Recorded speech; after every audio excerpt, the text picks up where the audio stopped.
So you don't come from a sales background, not a customer service background, and No now way. you're throwing yourself into these situations where you have to pick up the phone and cold call. And how do you feel before versus after you make those, 5 contacts or 5 phone calls? Like, what is the difference of like the way you feel after you get off those phone calls? I feel like a night and day difference. Like when I first started the actual paid course, the Digital Landlords, everything I was listening to, it sounded very scary. So, oh my God, you have to call business owners and go through this script. And I was so nervous in doing that. I was thinking, oh my God, are they going to curse me out and say, who the hell is this? Are you a salesman? That was very scary to me. That took some time to build up to that as well. But once I started doing that, I realized, hey, it's not as bad as you make yourself that I worried myself into. It's not that bad at Right. all. But it was scary in the beginning. But once I did it like 2, 3 times, it's just another thing to do. When you bought the course, it was about a year ago, right? Oh, yeah. Yeah. It was January of last year. Yeah.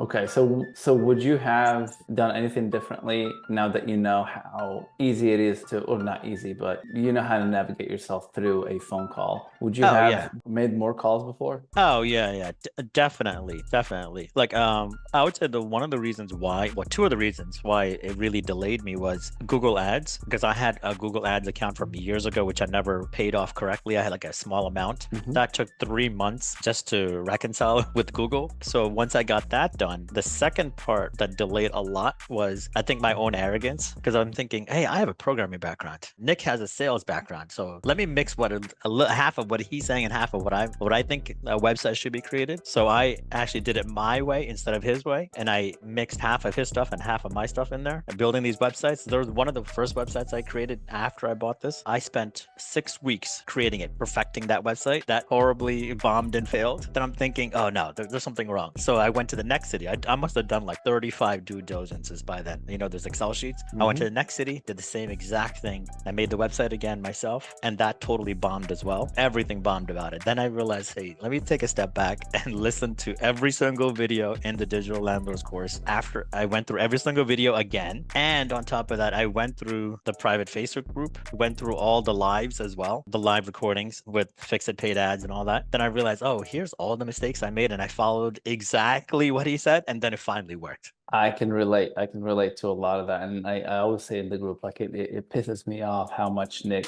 he's right, because I call that getting creative. Like you get comfortable with the process and you start getting creative and you're like, okay, well, what's going on in the last 2 weeks? I'm not hooking the right way. I'm not closing. What's going on? You're getting creative. You're not sticking to the process. I can totally relate. And I've done that just recently, like 3 months ago. I don't think I pinned I didn't anchor the call in the beginning, and it got pulled in different directions, and he ended up asking for like a commission slash flat fee, and the deal just fell apart because I didn't anchor this guy. I didn't do the pullback. I didn't anchor him in the beginning of the call saying, hey, yeah, you're a night, don't leave me and maybe land. So yeah, I got creative and I just rambled with him, and that cost me the deal. So yeah, definitely that's a very, very good point, that not only the beginners have to deal with, even the students that have been in the program for years, because they keep coming back to that slump.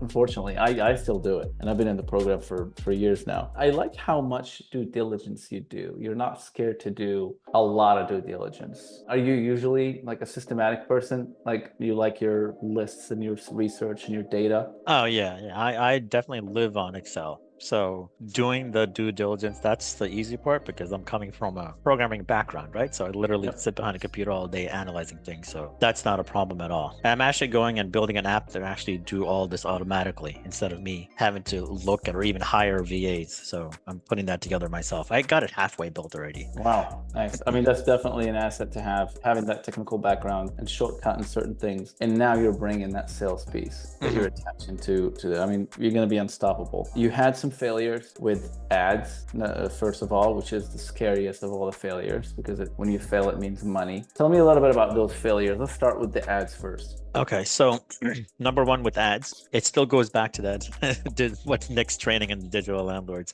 He said, make the ads like this. And then the most key thing is he says, do not touch it. But for me, I touched it like every 3 days. That was horrible. Worst possible thing you can do. That's why my first 2 websites failed, because I kept changing something every 3 days. But then what happens is as soon as you change something in an ad, Google goes back to learning, and that takes another 7 days. So it keeps pushing you back. So what Yep. I learned is from my mistakes and recommend going back and reading the private group. Like the other group members are really helpful. They'll tell you what keywords to use, what negative keywords to use. So now when I make an ad, I will make it correctly the first time and do not touch it again, no matter what. Do not touch it. Just put it there the first time, let it go through that 7-day training period, and it's just going to run automatically. Even though I'm dying to make small changes, you just cannot do that. That's a huge mistake I made for like 6-7 months. Yes. Been there, done that for sure. Yeah, touching those ads, especially when you don't know when you created the ad, and you're like, I think I created it more than 10 days. I should probably just change something. It won't hurt anything. And you're resetting, like you said, you're resetting that learning again. Google has to take another 7-8 days to gather that data. Yes, absolutely great point. Do not touch it. Set it and forget it. Let it run and watch it. Watch it like a hawk, obviously. You want to watch that budget. Make sure it doesn't, blow all your budget. What I do now is like I put the date. Every time I create a campaign, it's search campaign, blah, blah, blah, date, such and such. That way I don't have to deal with that anymore. Great one.